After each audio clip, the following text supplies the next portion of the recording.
It's your favorite time of the week. It's our favorite time of the week. It's American Conference Football Talk time of the week. Maria Trivelpiece, Kyle YOumans here on another episode of All-American. Kyle, I don't know who's going to win the American. Woo! I don't know who's going to be in the American Conference Championship game. No, you don't. I don't even know who's going to win this week because there's 1 loss teams, 2 loss teams, and it's just pure chaos. I love chaos, and we've talked about it at the beginning of this program last season when we've started this whole thing. I love chaos. At the end of last season, I said I love chaos. What did we get? We got chaos. Pure chaos. Start of the season here in 2025. What did we get in the American Conference? We got more chaos, and that's exactly what I love to see. And we've got chaos abundant again. We are 11 weeks into this thing, going into week 12, and guess what? What?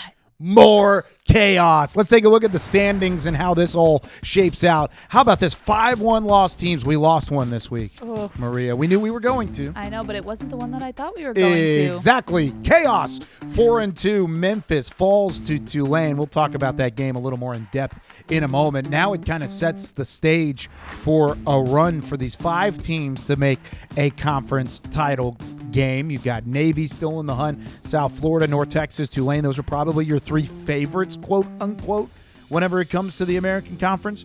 But then East Carolina, they're still right there. They're going to have to go through some of these teams. Navy, East Carolina, going to have to win some big games down the stretch. But anybody's game to win right now when it comes to a spot in the American Conference title game.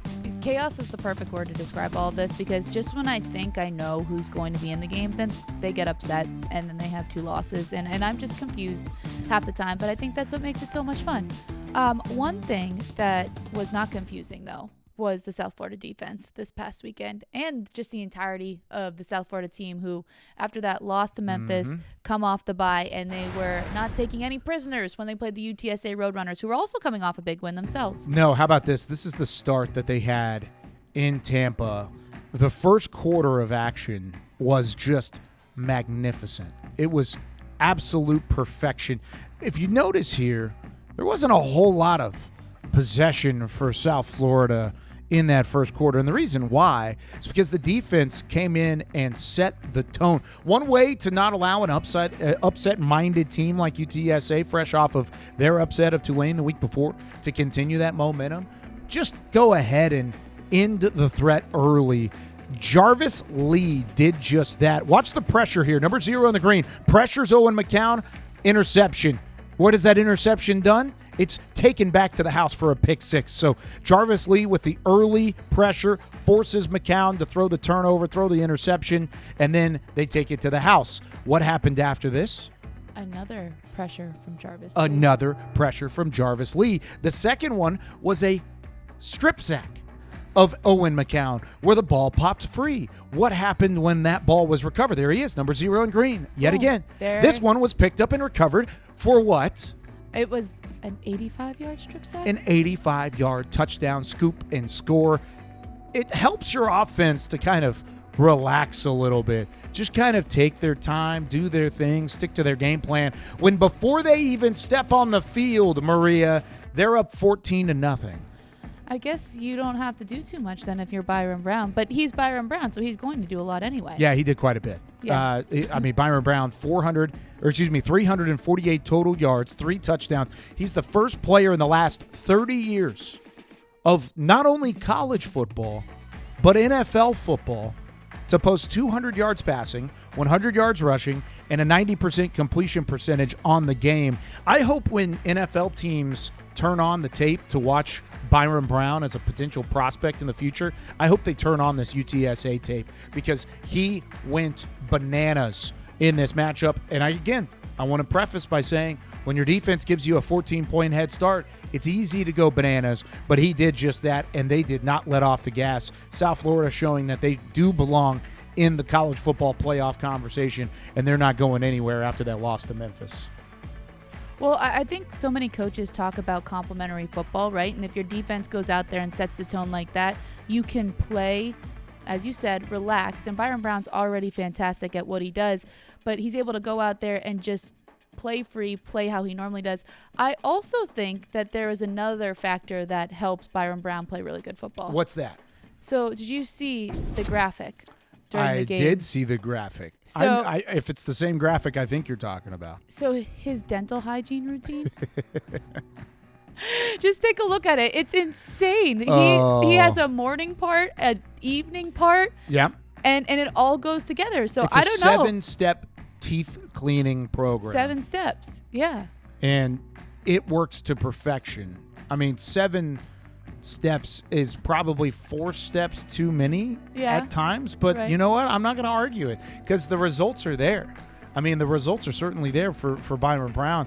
I think the most incredible part of this is the fact that he has mouthwash multiple times a day, and then the electric toothbrush followed by the manual toothbrush. So we're going multiple strategies at this thing. I want to have a sit-down interview with Byrum Brown, not to ask him about his football playing ability, but to ask him about the origin of this teeth cleaning routine and also how he does it when he travels. Like, does he bring multiple toothbrushes? sure he does. He has to. Yeah. And, you know, He's got a whole extra suitcase. I'm going to ask you, Kyle, because you're our analyst here on the show.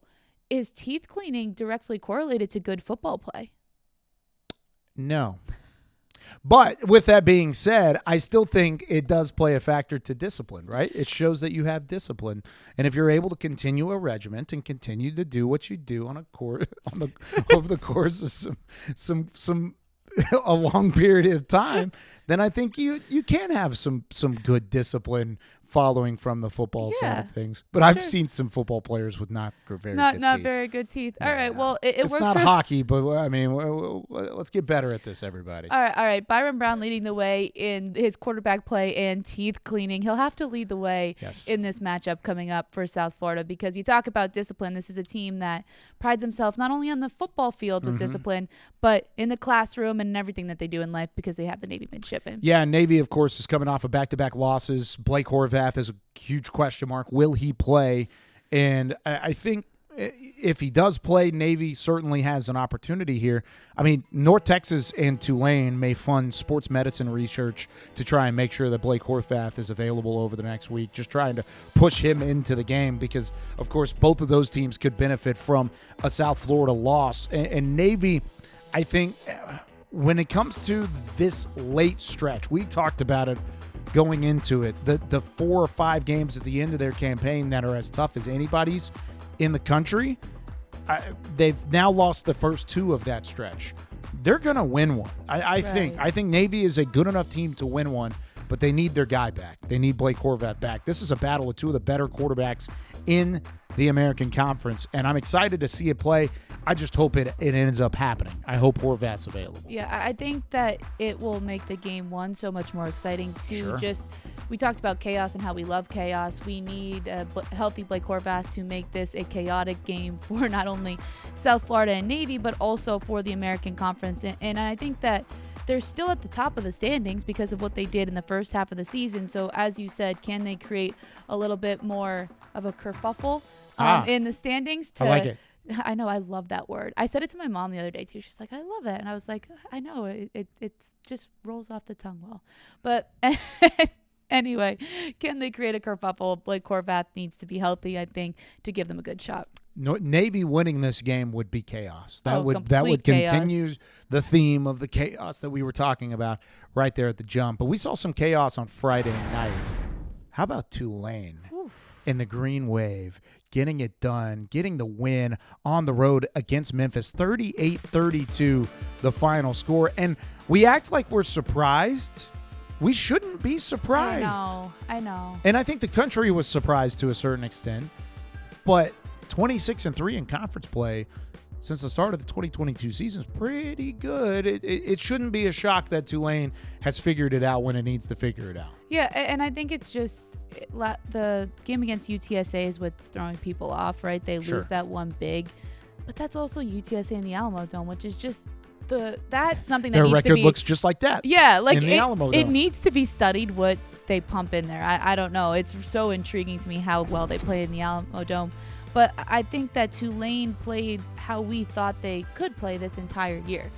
Jake Retzloff was incredible, and I think they set the tone early, right? They come out, they score big in the first quarter, they add on more in the second quarter. Now, Memphis did a good job in the second half just adjusting defensively, but they never really got their offense going how they wanted to. And then when they finally did in the fourth quarter, there was too big of a hole to crawl back from. Yeah, I think the biggest part is that Memphis just couldn't get a stop. Yeah. They couldn't buy a stop in the first half. The fact that Tulane, these are their first drives of the game. This is going to the midway point of the third quarter, right?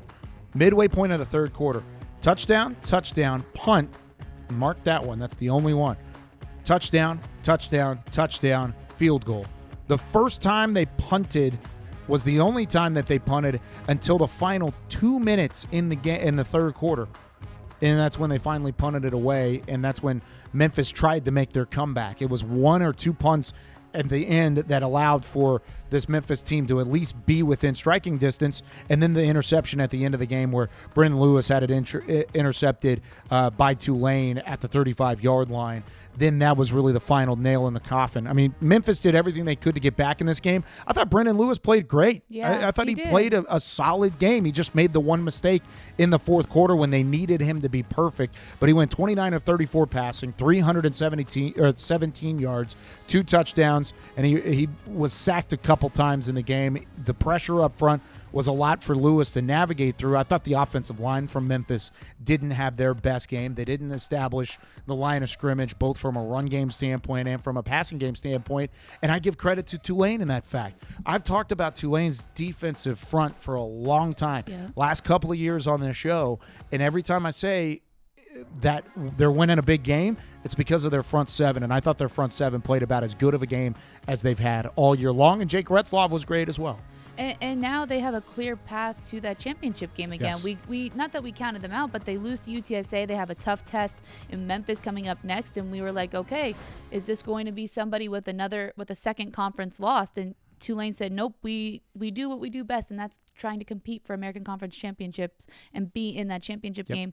They have a really good spot now with their next couple of games coming up. They still have to win some tough matchups, but I think they placed themselves in a really good position. So they've got Florida Atlantic, Temple, and Charlotte, their final 3 weeks of the year. And since we've already talked about South Florida and we've already talked about Tulane, and North Texas was on a bye, I'm going to run a scenario by you that looks like it could happen. All right. I mean, I just mentioned the 3 games from Tulane. I'd be hard-pressed to see a John Summerall coach team lose one of those games. I agree with you. I could see Tulane finishing this thing at 1 loss in conference play, 2 losses overall on the season at 10-2. South Florida has Navy, UAB, and Rice. That Navy game is going to be tough. Yeah. But I think South Florida is probably the better-built team, especially if Blake Horvath doesn't play. So you probably have a 1-loss South Florida team that's up there at the top as well. They are also going to be 10-2 overall. Then you have North Texas coming off of the bye week this week. UAB, Rice, and Temple are their final 3 games. I don't see either one of those 3 teams knocking off North Texas the way that North Texas has been playing. So when you piece together 3 teams that are all 1 loss, the tiebreaker in this sense would belong to South Florida because they have the win over Tulane, or excuse me, the win over North Texas. Yeah. And then Tulane will not have played either one of these schools. So there might be an opportunity to where rankings would come into factor. Yep. I think at the end of the day, when it all sets up with a 3-way tie, I think South Florida would host, and then it would be a toss-up on whether or not the college football playoff ranks a team. If they rank a team, then it would probably be Tulane over North Texas. And if they don't rank a team, North Texas ranks better in the analytical stats, in the analytical rankings, so it might be North Texas if neither team makes it to the college football playoff rankings. So then you talk about chaos. That's where it all plays into the factor, and that's not even talking about what Navy and East Carolina are doing because they're in their own separate scenario. They're in that one loss, and they could be spoiler or they could be in that conversation as well, but you just don't know. I think we'll have a little bit better of an idea after this week. Maybe a little bit, but still but still not enough. Because East Carolina plays Memphis, UTSA, and Florida Atlantic. They've got the toughest remaining schedule. Because they have UTSA in the Alamo Dome. Correct. And Navy, of course, plays South Florida, so one of those teams will drop from the one-loss teams this week. Right. So with all of that being said, it's going to sort itself out at one point, but even once it's finished sorting itself out, I would not be surprised if we're sitting here breaking down analytics and rankings and computer rankings and college football playoff scenarios and things like that to decide who's in it out of a three-way tie. We love numbers, though, right? I don't love numbers. I don't love numbers. Yeah, that's not my thing. Looking at this, coming into the show today, I was like, this hurts my head. But I also love chaos, so I'm also excited by it. But maybe we won't have to get to numbers, and we could just have two really good teams competing for an American Conference Championship. I just don't see that happening. I know. I'm trying to manifest it. I'm really trying to manifest it. There's going to be one unhappy team at some point. 100%. Yeah, that's going to happen. All right, Florida Atlantic is a happy team, and what they were able to do against Tulsa this week, 40-21. It was a 40-burger for Florida Atlantic. They win the Momentum Bowl, as I dubbed it last week. And it's momentum that I don't think I expected, Maria. Well, I didn't expect this going into this game as well. And the thing was, it's funny you dubbed it the Momentum Bowl because the momentum switch in this game is what opened the game up for Florida Atlantic because Tulsa was coming back, right? They were driving down the field, and then they turn the ball over. It gets run back for a 96-yard scoop and score. Yeah. And from that point on, they turn the ball over again right after that. That results in another touchdown before halftime. And before they know it, they can't claw themselves out of a hole. So I think that the momentum switched so quickly, and Tulsa could never recover. So good naming on this game. Yeah, and I think it's funny because I thought the momentum would be established by the Florida Atlantic offense, which played well. I'll get to that in a second. But this is a game that was won by the Florida Atlantic defense, and I'll tell you why. Yep. Talked about the offenses all week long, but Florida Atlantic forces the first interception of their entire season. Had not had a pick on defense their entire season. That's the interception. They had that early, or that was the fumble recovery for a touchdown there. But you had the interception. It was the first one of the season. Then they forced a stop, scored a touchdown off of the stop to make it 10-0. Then Demarius McGee, there it is, the scoop and score in the second quarter that takes it all the way back down the field and continues the momentum for FAU. Were they done there? Nope. No, they were not. Another immediate interception before halftime as Tulsa was desperately trying to get points on the board prior to the break. They scored a touchdown off of that one as well. So all of these defensive stops allowed for extra opportunities for Caden Veldkamp, for Easton Messer, and this FAU squad led by Coach Kitley to do what they do best, and that is put up points. Yep. Every extra possession, they were able to do that in this game. I thought the passing game was smooth. Both quarterbacks looked good. I just want to point that out. Well, Zach Gibson came in late. It was insane. Veldkamp got hurt. Yep. He was fine, but comes in, 2 passes, touchdown. It was awesome. Yeah. No, it was great. He had 2 for 3 passing, 39 yards, had the touchdown. Veldkamp went 21 for 29 passing, 272 through the air with 3 touchdowns. Caden Shields-Dutton went 10 carries, went for a century mark, had 107 on the ground as a running back. This was complimentary football at its best from Florida Atlantic. It was the best complimentary game I think we've seen to this point in conference play for FAU, and it was all set up because their defense had the most effective game of the season. Well, we were catching up with the defensive coordinator, Brett Dewhurst, leading up to this game, and he was pretty much beside himself. He's like, I've never been a part of a season like this where we can't take the ball away. And he said we are practicing it every single day. We've tried every single drill that we can think of under the sun. He's like, I don't know, but he was very optimistic about this upcoming game and the way that they game planned for Tulsa. And then when we caught up with Zach Kitley at halftime, he was ecstatic about it because he was like, it finally happened. Like our defense is playing how we knew that they could play, and I think it was a good turning point, another momentum shift for Florida Atlantic. So credit to the Owls in this one. Credit to the Owls. They've got Tulane this week, and I think the key for Florida Atlantic this week is do the same thing. Yeah. Force some turnovers. Give your offense a chance. This offense is good. We've talked about it before the season even started. We expected Veldkamp to take a step forward as a transfer from Western Kentucky. I think we're seeing his confidence level grow with Coach Kitley and company. Force some turnovers. Give your offense a couple extra chances. They're good enough to win you games in this league, as they've shown already. if the defense can do what they're doing, or do what they did against Tulsa, rather, I think they've got a shot to make some noise down the stretch. And I mean, their schedule's not any easier than some of the other schools They've got Tulane coming up, UConn, and then East Carolina to round it out.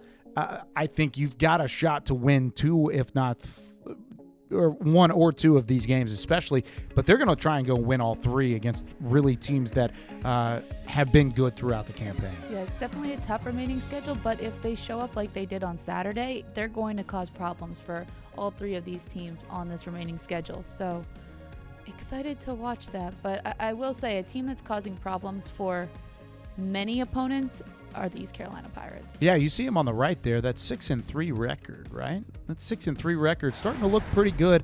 Look better and better as they go along. They take down the Charlotte 49ers 48-22. Uh-oh. Pettiness. The pettiness from the social media. Petty is back. They reported the Charlotte 49ers as a relevant football team. They said they're pretending to be a relevant football team. That is cold. I know it's a rivalry game, but you put up 40 points on them. That is hardcore rough from the Pirates. Well, they're just taking shots at everyone. Remember the Temple listing the mascot out as on the Sixers injury report? Yeah, you're right. Yeah, so Temple social media is taking no prisoners. Do Pirates take prisoners? Isn't that a thing? Yeah, probably. Yeah. Yeah, ECU. Yeah. They take so maybe it's on brand. Prisoners but of the they're sea. not taking. Oh, okay. And remember, 49ers, what do 49ers mine for? What gold, are they trying gold. to find? They're both looking for gold. This is all clicking for you now, isn't it? I'm glad we've gotten here for this point. It took a little bit.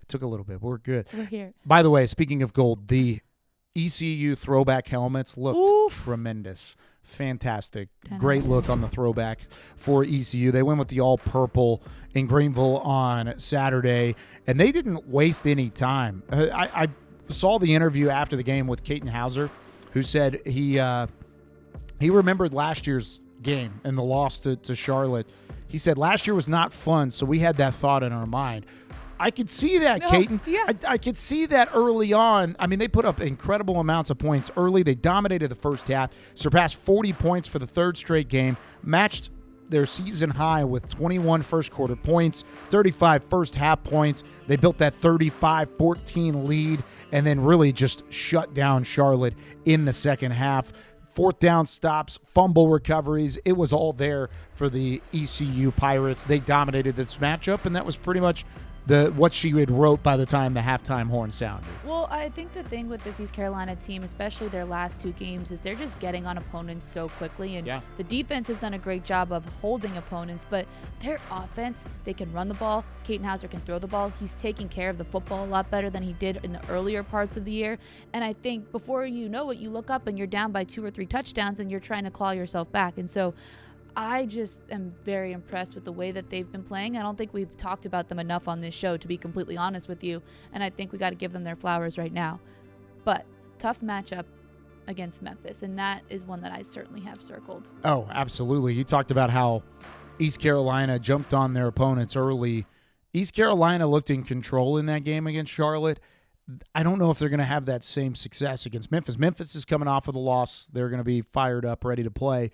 These two teams haven't met since 2022, and the last 2 times that they met was in it in overtime. I mean, they've had some battles over the last few meetings, but the Pirates are peaking. They're playing their best football at the right time. Memphis has stumbled a little bit over the last few weeks, and I think if Memphis would have held up their end of the bargain last week against Tulane, I think all of a sudden we're talking about this game as maybe even a play-in game for the American Conference title game. And I think it's not maybe that yet. It could be for ECU if they keep winning and they get a shot here to win and put themselves in a better spot. But I think Memphis is trying to play spoiler at this point and try and end up winning this football game would go a long way for the Tigers' confidence. Well, you saw them play spoiler last year against Tulane in that last week of the season. They Great have point. no problem doing that, especially when they're not in the running. They want to spoil things for other people, and they're a very good football team too, so they have the capacity to do that as well. Another team that is not currently in that championship run but was in the championship game last year and looked very much like that team that played in the championship game last year because of the way they dominated the time of possession was Army. Army, it's not nice to play keep away. I've got the kids at home. I tell them to share. I tell them to share when they need to and to try and let the others play while they've got the opportunity. Army said, forget that. We're going to take this ball. We're going to hold on to it for the final 9 minutes and 53 seconds of their win against Temple. 14-13. This was a classic, just Northeast, gritted out, physical affair, and it was a fun game to watch, especially the final drive was cinema. It was total cinema. 18 plays, 55 yards, took 9 minutes and 53 seconds for the clock to run out, but there were fourth downs and shorts. The Army Black Knights used a tush push against a Philadelphia team, which I think is fantastic. After they just did the little segment with Kelsey and Peyton Manning with learning the tush push, insane. Yeah, and see, that wasn't even released yet, and Army still said we're going to do it anyways. We're going to do this regardless of what we see on Peyton's places in the middle of the week on whatever channel it's on. So with all that being said, I think we talked about this last week with Army. Said the defense needed to be dominant. They were dominant. They played incredibly good football, held Temple to 2 for 8 on third down, gave up some early chunk plays in the ground game, but they responded in those laid down scenarios to kind of bail them out of a couple of those early drives. I said they needed to win the turnover battle. They didn't win the turnover battle because Temple just doesn't turn the football over. But when you can go goose eggs on both sides, that's a win for me if you're an Army team. That's a win in my book in the turnover battle against Temple, who doesn't turn the football over. If you don't turn it over to them, then I think you are thumbs up. You are in the clear, and we saw this in a game. It was tight all the way through. There was a lot of uneasy emotion at Michie Stadium because you could feel the crowd was a little bit on edge, but there was a solid confidence, too, that Army would pull that game out. Well, they just played Army football. You talk so much about the way that they've had the quarterbacks who can run the football and the way that they eat the clock, and they did that masterfully. And I think that it's something that Army fans should be really excited about because I feel like all season long they've been right there. They're close, they're close games. They're losing the games that they lose. They're not really getting blown out. They lost by 7 to Tulane, and the miracle play at the end of the game where it was tipped up in the air and then it ended up in a touchdown. Went to overtime against North Texas and fell to North Texas at home. The one time they really didn't play good football in conference play, rather, was against East Carolina where they kind of got beat up a little bit in the midweek game. So I agree with you. They're not as far off as people are thinking Army is. They're close. I think they'll make a bowl, and I just that's how I see it playing out. But I don't know. I was very encouraged by the way that they played this weekend against Temple. It was really fun, and I think you got to give credit to the way that they stuck to the game plan, even when the game was tight and things kind of got a little dicey there in the second half. I thought Kel Helms was great. His effectiveness on the ground was certainly there. He only threw 3 passes and completed one of them, but the one that he did complete went for 26 yards, and it was a huge first down, and they really needed that play. He made the big plays when it was necessary.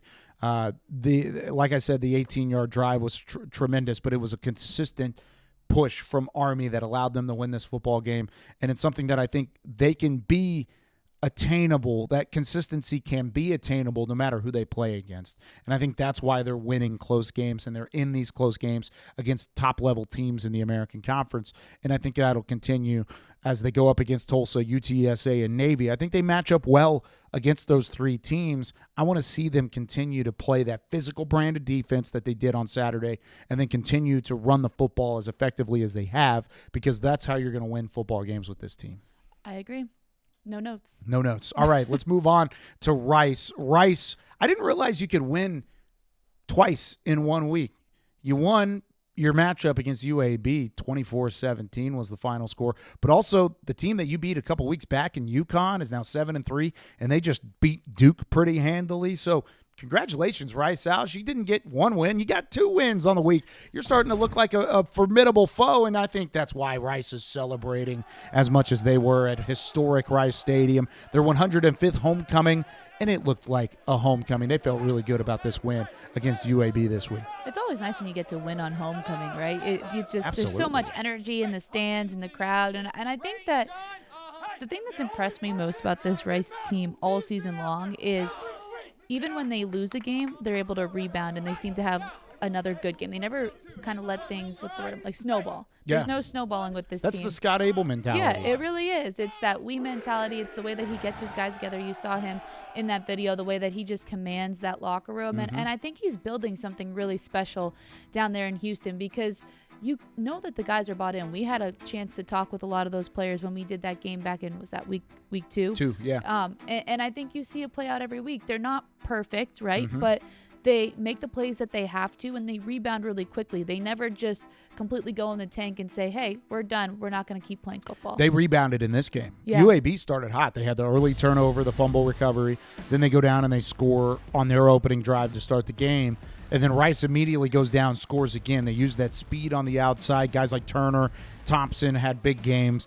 I think when they were able to respond like that within the quarter of the game, then all of a sudden the confidence level was there, and it allowed for the defense to catch up a little bit. I thought the defense started slow. They gave up some big plays, as you see here, to UAB in the back of the end zone, and I give credit to UAB. They didn't go away either. They played a solid brand of football themselves. But Rice's defense is what makes this thing happen. If you're looking at the games that Rice is winning this season, they're winning it because they're allowing 17 points, 12 points. They gave up the 37-34 win against UConn, but we just said that's a UConn team that just put up 40 on Duke this past week. So I feel like if they're winning games, it's because their defense is playing at a high level, and then their offense gets the big play to strike because of the speed that they have on the outside. This was a defensive-minded second half really as a whole, as neither team could really get anything going, and then a couple big plays for Rice down the stretch ultimately ended up being the deciding factor. And it's exciting for them, too, because you see what that team was like last year. Scott Abel comes in, redoes everything, brings in a new offense, and I mean, kept some players, but new offensive style. They're 1 win away from a bowl game. Yeah. Now, their last 2 games of the season might be one of the most They're difficult that we've seen. They got North Texas. They have a bye week this week, then North Texas, and then South Florida. So they need to beat one of those teams to make a bowl game. But still, sitting with 5 wins, I think you have to be pretty happy if you're a Rice fan right now. Yeah, I think no matter what happens in these final 2 games, and I know that sounds like I'm trying to make an excuse for Rice, but I'm not. Whatever you've done to this point in the season, your arrow is trending in the right direction. Your arrow is going the same direction as the salaries of the graduates of that great institution that you call Rice University, and it's going up, just like the salaries that you'll get when you graduate. That's what they're doing. They're going in the right direction. They're running the football. They have some playmakers. You got to give Scott Abel a little bit of time. He's won everywhere he's been. He won at Davidson. He's winning now with this spread option at Rice. I think they're going to be fine in the future. They just announced a new football stadium too. The renovations to Rice Stadium, which I think is just going to be awesome. I'm so excited. Stoked, yeah. Cannot wait for what they have going on there with Rice. So give them a little bit of time. But if you really wanted to put an exclamation point on year 1 with Scott Abel, win one of these final 2 games. You want your fan base to buy in. You want chaos? You want chaos. Win these next 2 games because you take on North Texas. I mean, you got a bye week this week. Then you got North Texas. Then you get South Florida. Chaos. You could be the team that just wreaks chaos across the American Conference, and you get a bowl game out of it. Why not, Rice? Why not? Get after it. I think it'd be fun. We love some chaos. I would love it. You know where there wasn't chaos this week? Where's that? When you didn't run your miles because North Texas was on a bye. So because of that, I did run a minimum 30 miles. Or no, not 30 miles. Jeez, no, 3 miles. Because I was thinking they average about 30 points per game. Okay, so you got to stay in shape I went for my this week. 3 miles. I haven't sent it to Zach yet, but I'll get it to him here very soon. But yeah, I got 3 miles in this week. So I was just going off of the points per game average just to keep it going and keep it keep it cinematic. Okay, so It's the bit for the show. So how many points this week against UAB? I don't know. That's what scares me a little bit because UAB's defense has struggled this year. And you know who hasn't struggled? North Texas's offense. This is what's going to happen this week between North Texas and UAB. UAB showed against Rice that they can play some defense. Only allowed the 24 points against the Rice Owls in a losing effort. Had a late chance to try and come back and win that game. This game reminds me a lot of the matchup that North Texas had going into Charlotte on a Friday night. Now they're going to UAB early in the week. They've got a chance to try and put up some points. Remember what happened in that game. They put up 54 points and had 608 yards passing. I think something similar can happen here. Okay, but UAB needs to win this one to possibly stay bowl eligible. Anything play into that, you think? No? Yes, partially. Not that I don't think UAB can make this a game. I just think North Texas is a matchup nightmare. Yes. Because North Texas has so much balance on both sides of the football. They can run the ball. They can throw it. We've talked about Caleb Hawkins multiple times. We've talked about Drew Mestamaker throughout the season. And then we've talked about the defense forcing turnovers. If there's one thing that that UAB is not very good at, it's holding on to the football. They do breed turnovers, and turnovers breed opportunities. And so I think it's a mismatch for UAB. And feel free, Blazers, I know you have the biggest upset of the year so far in the American Conference. I know you can win big games, but this is just a matchup nightmare. And I feel like at the end of it, and it's all said and done, go ahead and clip this. Go ahead and post it everywhere because I just don't know if it's going to happen. All right, want to preview our next game? Yes, please. UTSA Charlotte. I will be there hanging out on the sidelines. Nice. If you see me, say hello. There you go. UTSA, tough loss against South Florida, but they had the big win against Tulane. Trying to rebound, though, against Charlotte. Yeah, this is their quest for bowl eligibility. Jeff Traylor and company trying to get it done and put it away because they've got East Carolina and Army after this. So this is their best opportunity to go ahead and wrap up that win to give them a shot down the stretch to end up winning one of those final two games and end up in the bowl eligibility category. So you got to take care of this one so you don't have to win both down the stretch. But I think overall you feel pretty good about the way you've played, even against South Florida in the loss, in the way that South Florida played in the early parts of that game. I think if you were to just look at the film of UTSA, I think I would look at it and say they're not playing poor football, but they gave up the 2 defensive turnovers and it put them behind the 8 ball. So I still think UTSA is figuring it out. I think they're playing a better brand across the board, and they're going to have to continue that against Charlotte this week. And those are your keys?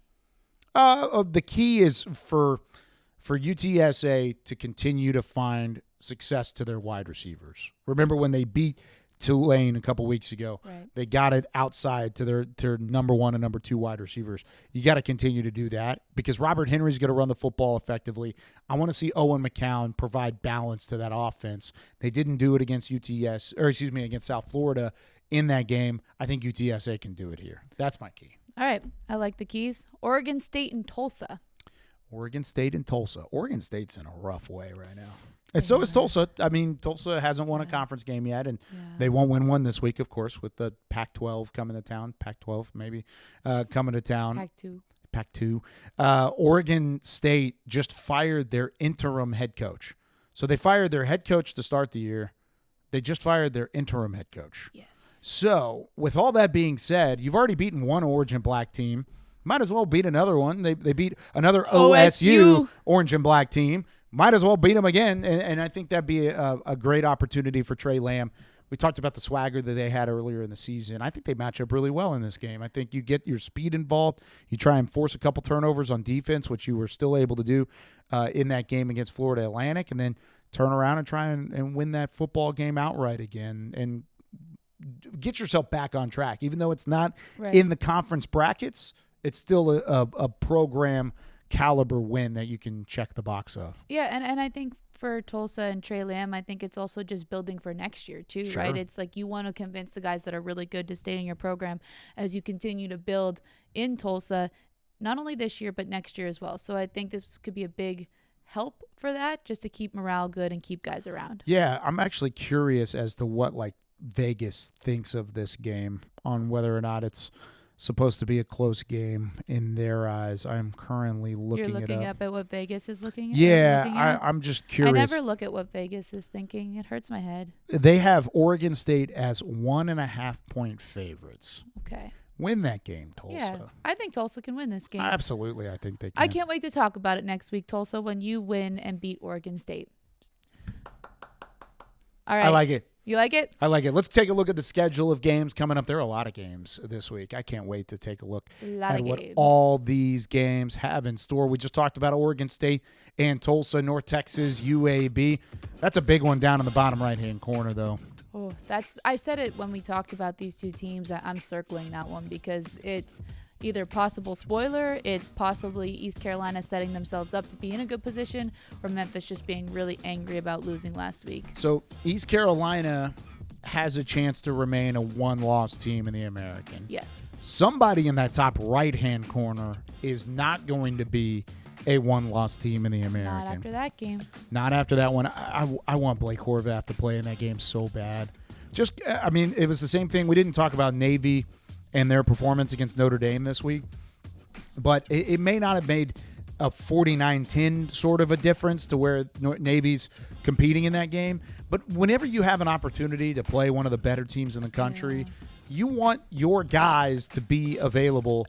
It's same thing for that game. I want Blake Horvath to be available in that game against the top 25 South Florida team as well. I think there's a lot still to be desired from what they showed this past week. 6 games on the docket, couple of overall non-conference games too. You got that Oregon State-Tulsa game. So lots to look forward to at the American, and you're going to be at Charlotte this week. I will be at Charlotte. We have football. We also have the men's soccer championship at Charlotte. Wow. Starts tonight, and then also the championship game on Saturday. Very cool. I'm going to have to get out of here soon. I got to catch a flight. Oh, yeah, you got to get out of here pretty quick. But we still have some things before that. I mean, there's a lot of other sports going on. This is crossover season. This is busy time for Maria Trivelpiece. She is all over the country, literally.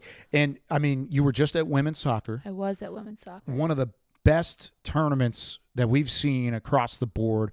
So much Upsets, PKs, all the way down to the wire. It was the beautiful game at a whole new level down there in Florida. And, of course, it ended on a golden goal.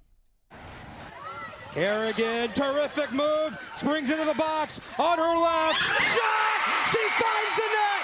UTSA headed to the NCAA tournament. They are the American champions. A thriller in overtime in Lakewood Ranch. American Conference champion UTSA Roadrunners, and we have the goalkeeper from that team, Jasmine Kessler, joining us now on All-American. Jasmine, first of all, congratulations, and second of all, welcome to the show. Thank you so much. I'm super excited to be here. We cannot wait to break down that game and what you have coming up. So let's start with that play that we just watched. You probably had a pretty good view of it from your vantage point. So when you saw the ball go into the back of the net, what was your first emotion? Oh my God, we did it. It was when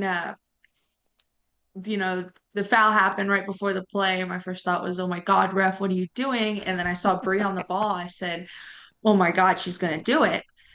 And, Bree's just a phenomenal player too. Someone I played with for years. We were rivals in high school, played against each other many times, then played with each other in club, and then seeing her now grow up and play with me in college too. It's kind of a dream come true. She's just so incredible to watch, to play with, to just be like, that's my teammate. And, as soon as I recognized it was Bree on the ball, I was like, oh, we're going to win. And then she shot and it hit the back of the net. And I was like, we've done it. We just accomplished what we said we were going to. So it was just I was so unbelievably happy in that moment. It was an unbelievable run, and it wasn't just that one goal. I know that was a lot of lead up in a 0-0 draw through the first 90 minutes into overtime and then the golden goal to win it all. But it was a run that started a couple days prior by defeating UAB, by taking down the number 1 seed and a top 5 team in the country in Memphis in penalty kicks. Kind of take us through the entire run from UTSA. What was the mentality coming into the tournament and how did it lead to the success for the Roadrunners? I mean, to start, we were so excited to face UAB in the first match. I mean, like in the regular season, we played them at their place and tied them 1-1. Uh, and like, uh, we just wanted that game back so bad, and to be able to face them again in the tournament was, it was awesome because we got that chance back, we got that game back, and then to score 2 goals against them, like in just phenomenal ways, just Polo pulling the trigger, AD getting her head on that ball, it was just, it was a lot of fun to play that game and then to win that game too, especially with all the girls. I've said it before, like this is my favorite team that I've been on at UTSA. I love each and every one of the players on this team, the staff, our coaches, our trainer, our strength coach, even our academic and like compliance staff. Like every person here is just 100% bought in to this team and the success of this team. And like, yeah, it was a difficult game for everyone playing on the field, but it's something like, honestly, we won this conference back in the summer when it was 28 of us just putting in the work in July, and we decided day one, like, this was what we were going to do, and we made it happen. And it was a lot of fun. And it wouldn't have been possible without every single person on this roster. I think that was the coolest part being around your team the last couple of days, is seeing how close you guys are and just like the grit and resilience. And I have to say, I love the barking on the bench from your team. It's absolutely insane. When you were telling me about the off leash mentality, you want to be dogs. It showed. My eardrums hurt a little bit, but let's talk about you individually, because you had a stellar tournament yourself. I mean, the amount of saves that you had, and in really key moments, you also took a penalty kick. Like, I think that you were just doing everything for this team. So for you, how were you able to be so locked in the entirety of the tournament? Well, as Derek says all the time, like your preparation is what matters. Your preparation is what wins you the game. And it's the day before getting a training session in and then going through exercises to make sure we're fully prepared to play the game the next day. It's hydrating, it's getting good sleep, it's going to meetings and paying attention and scout and taking notes and knowing, like, okay, this player has these tendencies and this is a weak point in their defense that we can target. And okay, this player can hit across back post, but this one's going to hit it near post. And like, where do I need to come out? How do I need to organize my defense, communicate them with them, which way to force players, what to allow and what to not allow, and stuff like that. So, it's really easy to stay locked in when the 10 other people on the field with me are doing their jobs and, raising the standard and setting a level of like excellence, and I just can't help but follow their example. Now, of course, the attention turns to the NCAA tournament, and you get an opportunity to go out to Lubbock. You face the 6th-seed Texas Tech Red Raiders coming up later in the week. I mean, what do you feel like is the biggest challenge now, trying to put all the success behind you and kind of block out the noise of All-American and some of these other media outlets that are starting to pub UTSA as champions, because you still got work left to do? Yeah. the same. We're going to prepare the same way we have this entire season. We're going to focus on our defense, our shape, and make sure that's exactly what we said we're going to do. We don't really pay attention as much to our opponent. Obviously, we understand how they're going to play and their style and stuff, but at the end of the day, our focus is on us. The noise is just that. It's noise. It's extra. It's not something people on this team particularly pay attention to. Mm. Um, and we said even Thursday night when we had beat Memphis, and it was just so much joy throughout the whole team. But there was just that level underneath of job's not done yet, Yeah. and I do admire the ability of my teammates to be able to put all that stuff behind them and just focus on the next game, the next play, the next minute. Something we've said the entire tournament was, you got to play these 90 minutes, focus on the next 90 so that you can earn another 90. So That is awesome. Well, you got another 90 coming up on Friday against Texas Tech. This is Jasmine Kessler from UTSA. Jasmine, thank you so much for joining us, and good luck this week. thank you so much.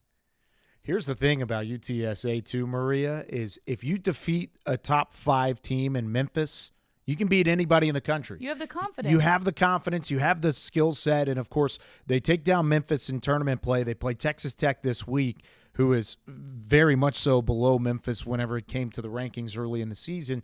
If they end up winning their games, I know I wasn't going to ask this to Jasmine because she's not going to look ahead. She's going to go one game at a time, 90 minutes at a time. But if they defeat Texas Tech, they have the winner of Tennessee, who went 12-3-3 in the middle of their season, including 6 wins in the SEC, or the reigning national champion North Carolina Tar Heels in the second round. And then if they get past that, there's a shot that they could possibly see Memphis again in the quarterfinal. So there's a lot of interesting side things here in the NCAA tournament. But congratulations to UTSA. Of course, great luck. Good luck to Memphis and the Tigers as well, representing the American Conference on the soccer pitch coming up over the next couple weeks in the NCAA tournament. All right, this is backed by popular demand, Maria. Listen, I'm still not recovered from the first one. As you shouldn't be, because you got Lincoln Financial Field wrong. It's time to go back to our stadium quizzes. We're going to go back and guess which of these are our American stadiums. I was pretty good at this. I think I missed one. I think I missed Navy was the one I missed. You were much better than I was. However, Maria, a lifelong fan of the Philadelphia Eagles, failed to recognize Lincoln Financial Field. It shows exactly what Philadelphia Eagles fans are all about. And it made a very much so a great impact here. I'm going to keep my comments to myself. You're just going to keep on going here. I'm going to smile and wave. Like from I think it was Madagascar when they're like, smile and wave, Penguins. boys. Smile and wave. Yep.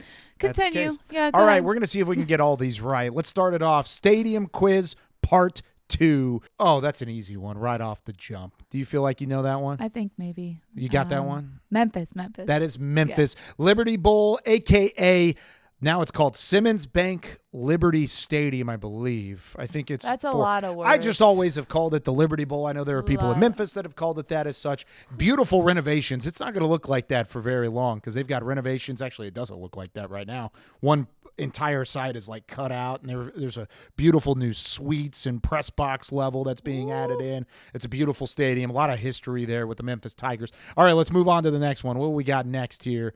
Okay, you've been here a couple times. I think I've been here. What is it? I've been here. Oh. I know. I think I have. Come on now.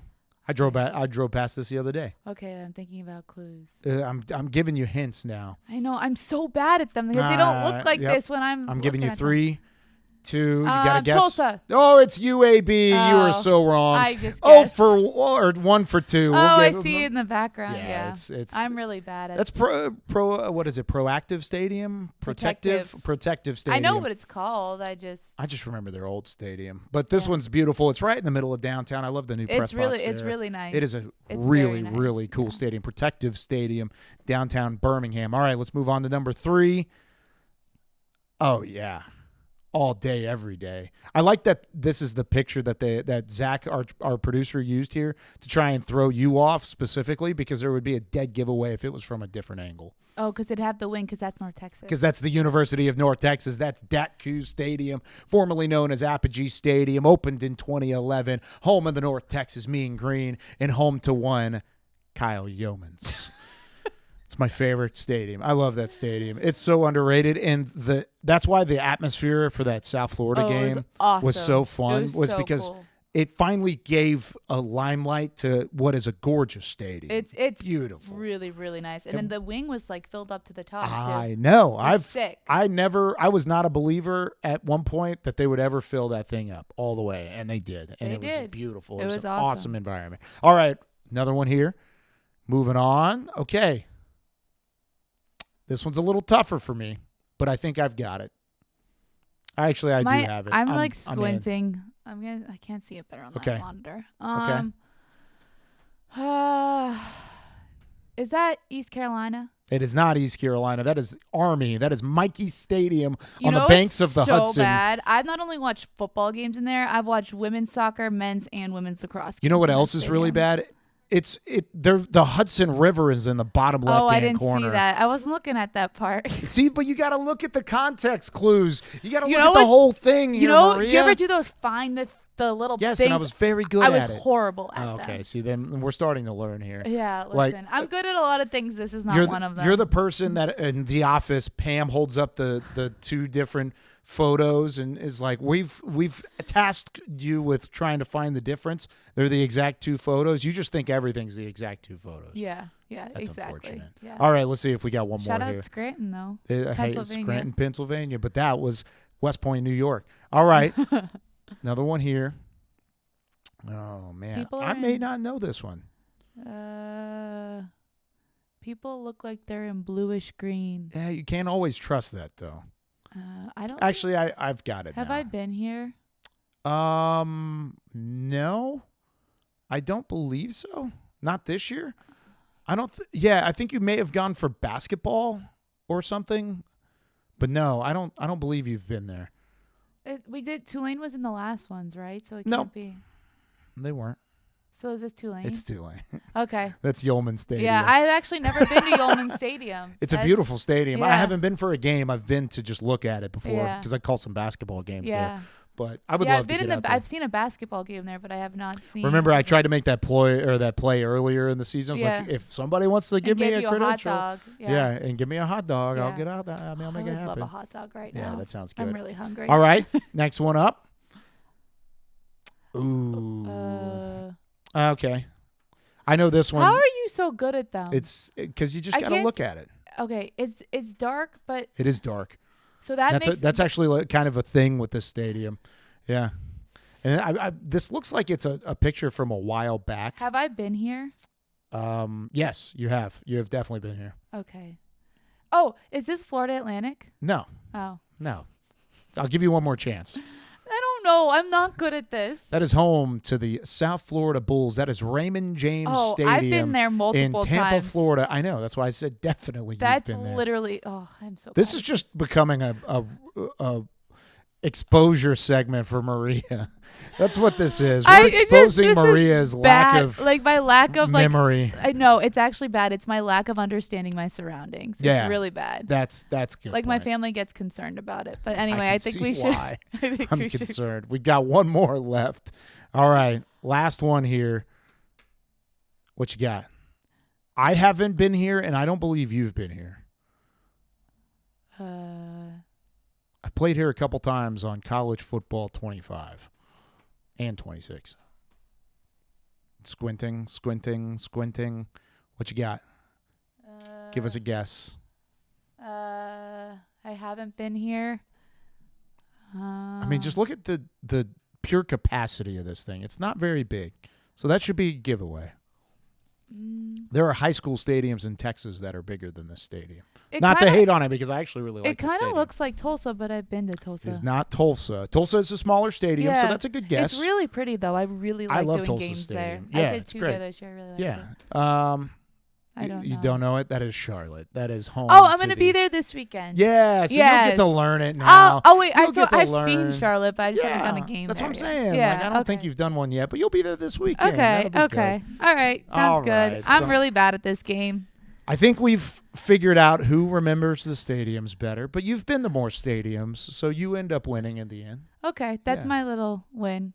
That's your win. All right. All right. There are a couple people that won in top plays. Would you like to get us started in top Let's plays? This do is it. redemption time for Maria.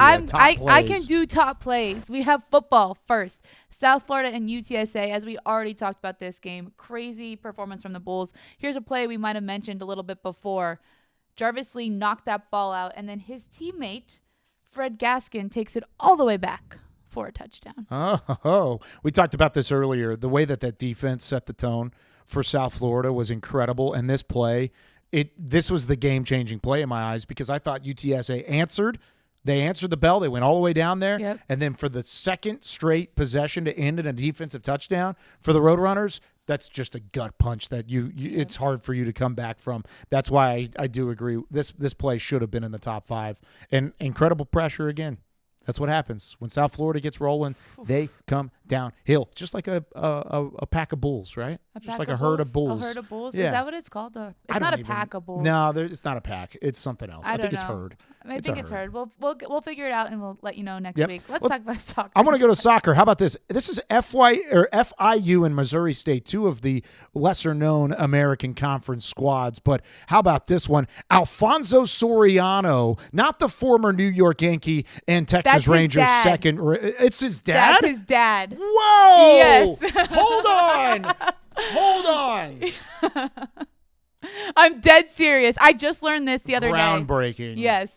I had an Alfonso Soriano Rangers jersey when I was a kid. It was one of the first jerseys I ever owned in the world of sports and anywhere. It was his dad's jersey. That's his son? That's his son. That makes this 10 times better. Why is this at number 4? It needs to be at number 1. This needs to be the number 1 play. Alfonso, congratulations. Your dad was awesome. You're awesome. What a goal on the FIU side of things. I was fired up for it. I mean, what would you call me? Just listen, my reaction. I know. I can't now? wait to watch them play in the semifinals tonight. I want to know if their dad is going to be there. I don't know. I'll let you know. Okay, there All you right. go. You ready? Let's go to number 3. Basketball is back. Crossover season. And you might like this play as well, like this play. Kyle, because Loyola Chicago ties it up. There's a couple seconds left on the clock, though. You're Mean Green trying to win it. They like buzzer beaters, I think. Yes, they do. There they go. We like buzzer beaters. Dylan Arnett, top play number 3 for a reason. Couple things here. One, Dylan Arnett is an awesome guy. I've really enjoyed getting to know him over the last couple of months. He is a class act and a really fun basketball player. 2, this North Texas team getting a win on the road against Loyola Chicago. I know it's a kind of a neutral venue because this isn't where Loyola Chicago plays all their games. It's actually at the home of the NBA G League affiliate of the Bulls, the Windy City Bulls in Hoffman Estates, Illinois.